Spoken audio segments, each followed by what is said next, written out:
মা। খাজা নিজামুদ্দিন আউলিয়াকে তৈরি করছে তার মা, হুসাইন আহমদ মাদানিকে তৈরি করছে তার মা, কাসেম নানুতুবিকে তৈরি করছেন তার মা, থানবীকে তৈরি করছেন তার মা। আমার শেখ মুর্শিদ যার উসিলায় পেয়েছিলাম দিলের এই ব্যথা, যার উসিলায় পেয়েছিলাম চোখের এই পানি, যার উসিলায় পেয়েছিলাম আল্লাহ পাকের কিছু পরিচয়, আল্লাহ হাফেজ হযরত মাওলানা আব্দুল মতিন নিসারী রহমাতুল্লাহি আলাইহি, তেনাকেও তৈরি করছে তার মা। সুবহানাল্লাহ। আমি যদি বলি এই গুনাহগারকে তৈরি করছে আমার মা। কেন? মা যদি আল্লাহওয়ালা হয়, ছেলে আল্লাহওয়ালা হবে, মেয়ে আল্লাহওয়ালা হবে। এই জন্য কেন দীর্ঘদিন সন্তান মায়ের সহবতে থাকে? কথা কয় না, দীর্ঘদিন থাকে। মা যখন পর্দা করবে, মেয়েটাও দেখবে মা ঢেকে থাকে কেন, শিখবে। মা ঘরে যায় নামাজে নামাজ পড়বে, মেয়েটাও দেখবে আমার মা কি পড়ে, প্রশ্ন করবে। সাথে সাথে বুঝুক আর না বুঝুক অ পড়বে। মা যখন কোরআন শরীফ তেলাওয়াত করবে, কি রে আমার মা কি তেলাওয়াত করে, বুঝুক আর না বুঝুক অ ঢুলবে। মা যখন রান্না করার সময় মুখটা হালকা হালকা নড়বে, ঠোঁট হালকা হালকা নড়বে। মা কি করো তুমি? বলে আমি রাঁধতেছি আর আল্লাহর জিকির করতেছি, আমি দুরূদ শরীফ পড়তেছি। এই খানা যারাই খাবে তারা আল্লাহর ওলি হবে। মা তার হাতে বড় মোবাইল থাকবে না। কি ষড়যন্ত্র! পশ্চিমারা আমাদের ছেলেদের হাতে মোবাইল উঠাইয়া দিছে, আমাদেরকে মারার জন্য আর কিছুই লাগবে না, হয়ে গেছে, আমরা শেষ, একদম শেষ। দেখেন আজকে কমলমতি শিশুগুলা মোবাইল ছাড়া খানা খায় না, শেষ, ওর জীবন শেষ। এ দায় কে নিবে? এ দায় মা বাবার থাকতে হবে। এই জন্য মাকে আল্লাহর ওলি হতে হবে।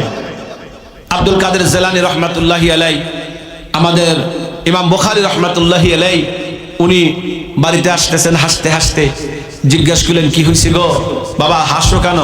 বলে মা আমার চেহারা দেখে 1 লক্ষ কাফের ইসলাম কবুল করেছে।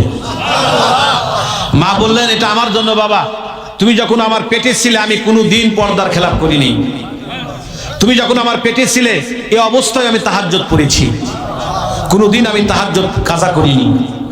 বাবা তুমি যখন দুনিয়ায় আসছো, যতবার আমি বুকের দুধ পান করাইছি, ওযু করে 2 রাকাত নফল নামাজ পড়ে বুকের দুধ খাওয়াইছি। তো এই মায়ের পেটে আল্লাহর ওলি হবে না তো কাদের পেটে হবে? আমাদের মা বোনরা তো এত আনসোশাল বর্তমানে, এত নিম্ন মানে, লজ্জা তো নাই। লজ্জাতে কোন হাটে বিক্রি করছে তাও জানি না। এ দায় কে নিবে বলেন? ভাই আপনাদের পা ধরি, মিনতি করি, অনুরোধ করি, ছেলেগুলাকে বাঁচান, শিশুগুলাকে বাঁচান, আপনার কমলমতি শিশুকে বাঁচান। এরপরে নৈতিক দায়িত্ব হলো ছেলেটা যেই মাত্র একটু বড় হয়েছে তাকে দিন শিক্ষা দেওয়া আপনার উপরে নৈতিক দায়িত্ব, আপনার উপরে ফরজ। আপনার ছেলেকে সকল গুনাহের কাছ থেকে ফিরানো আপনার নৈতিক দায়িত্ব, ছেলেকে দিন শিক্ষা দেওয়া আপনার নৈতিক দায়িত্ব, এটা আপনার কর্তব্য। পীর সাহেব চরমনার কাছে এক ব্যক্তি আসছে, হুজুর আমার ছেলের জন্য একটু দোয়া করেন, আমার ছেলে কথা শোনে না। হুজুর বললেন বাবা শুনবে কি, তুমি যে আল্লাহর কথা শোনো না, কথা কয় না, তুমি আল্লাহর কথা শোনো না, তাই ছেলে তোমার কথা শোনে না। আল্লাহর রহমতে আপনাদের দোয়ার বরকতে এই হাত দিয়ে এখনো তো সুযোগ হইলে বাবার জুব্বাটা নিজের হাত দিয়ে পরিষ্কার করি, মায়ের কাপড় পরিষ্কার করি।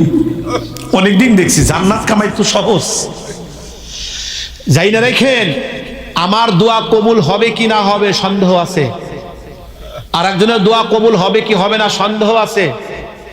মার বাবা যদি একবার চোখের পানি ছাড়ে ওটা কারেন্টের মতো কবুল হয়। আগের যুগে তো আমাদের ঘর ছিল সোনের ঘর। কিসের ঘর ছিল? সোন চেনেননি? সোন।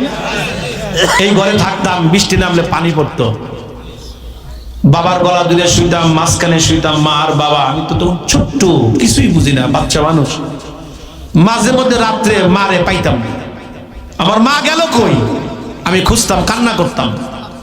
তো বাবা বললো যে মা কি দেখবা? হ্যাঁ। তো আগে তো এই বিদ্যুৎ ছিল না, হারিকেন ছিল। তো হারিকেনের শরীরটা একটু বাড়ায় দিলেন।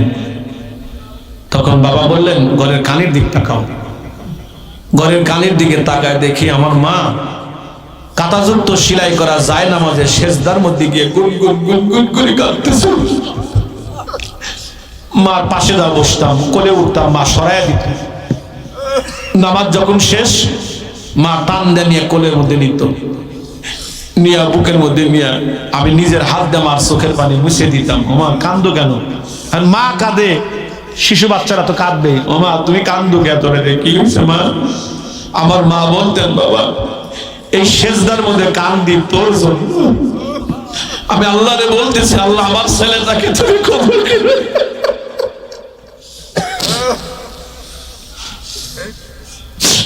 আজকে যে আল্লাহ পাক আপনাদের সামনে বসার সুযোগ দেয়, আমি বুঝি ওই দিন আমার মায়ের দোয়া, ওই যে চোখের পানি। আমি যে মাদ্রাসায় লেখাপড়া করতাম, সেই আমার বাড়ি থেকে মাদ্রাসা প্রায় 2 কিলোমিটার রাস্তা। আমার জনম দুঃখিনী মা, আমি বোনিকে টাকা দিতে পারিনি। আমার মনে আছে মা 2 কিলোমিটার রাস্তা পায়ে হেঁটে আমাকে খাবার দিয়ে যাইতেন মাঝে মাঝে।